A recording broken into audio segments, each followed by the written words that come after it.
Hi, my name is Tomlinson. I'm the filmmaker and photographer behind the Warrior Collective. Today, once again, I'm going to be giving a tutorial myself. Helping me today is Mike.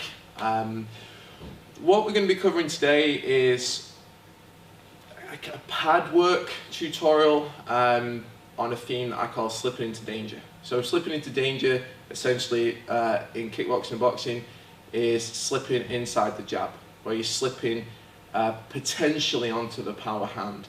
So I'm going to show you a little bit of how we drill this from the beginning, from the basics, up to a little bit more advanced application. Okay, so I'm just going to put some focus pads on and I'm going to face Mike here.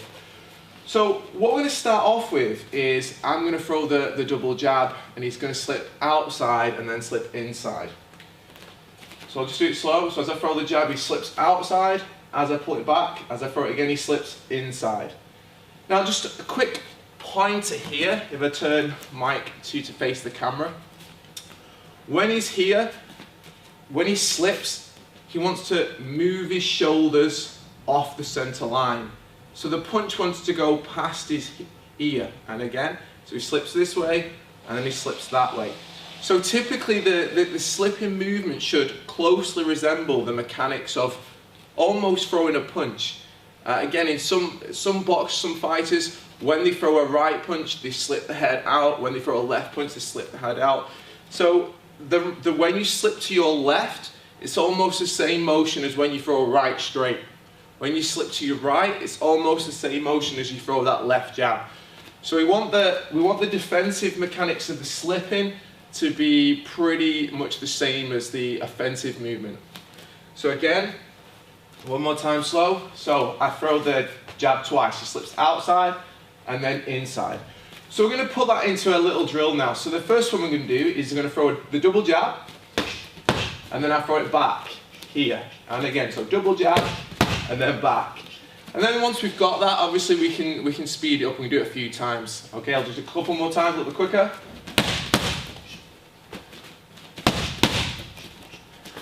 Now going on to that now, we're going to go jab, cross, slip, slip. Okay, so it looks like this. So jab, cross, and again I'm throwing the double jab, slip, slip.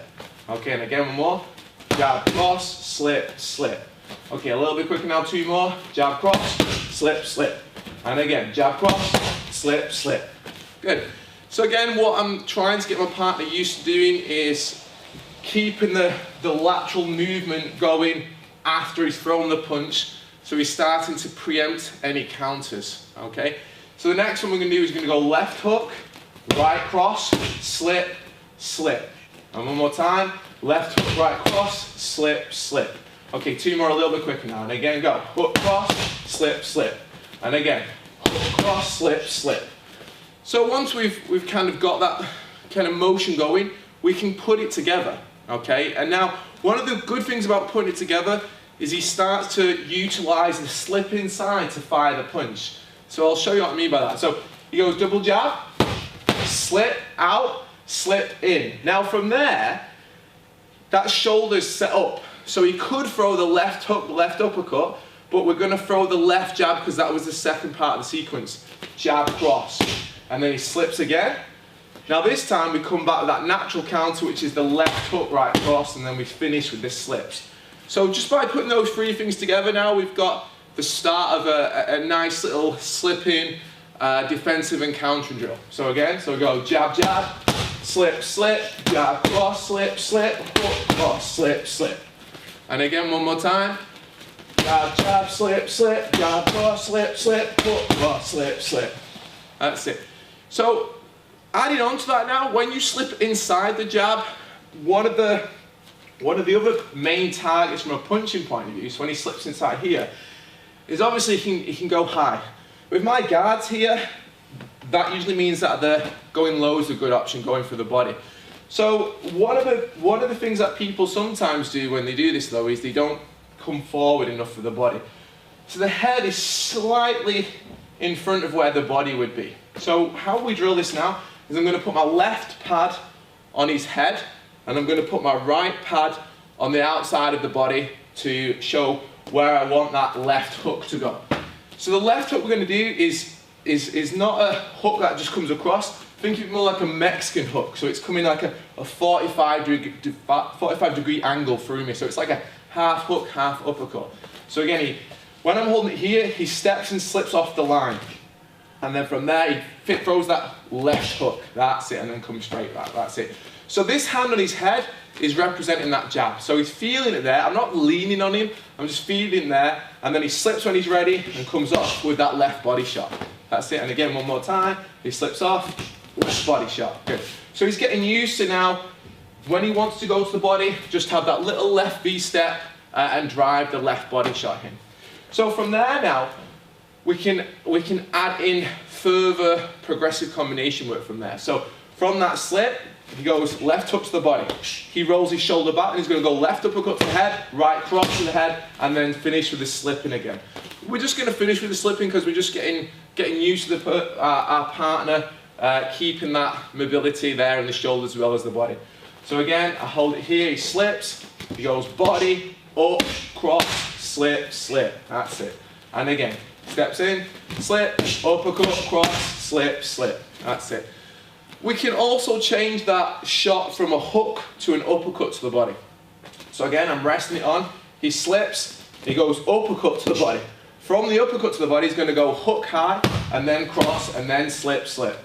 So when he fires this uppercut to the body, it's not going to be like an uppercut to the head. It's not going completely up here, which is probably quite obvious. When he slips inside, he's aiming this shot, so the punch is, his body's going to be slightly facing it anyway. So I'm really aiming for the solar plexus, the bottom of the chest plate, and I'm driving that punch in and up. Yeah, again, depending on how close I get, will depend on the slight angle variation. Once I've hit here, obviously what I'm looking for is that kind of action.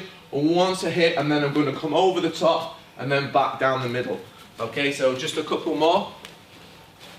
So again, I've placed the pad on his head, he slips in for the uppercut, and then the hook, and then the cross, and then the slip, slip.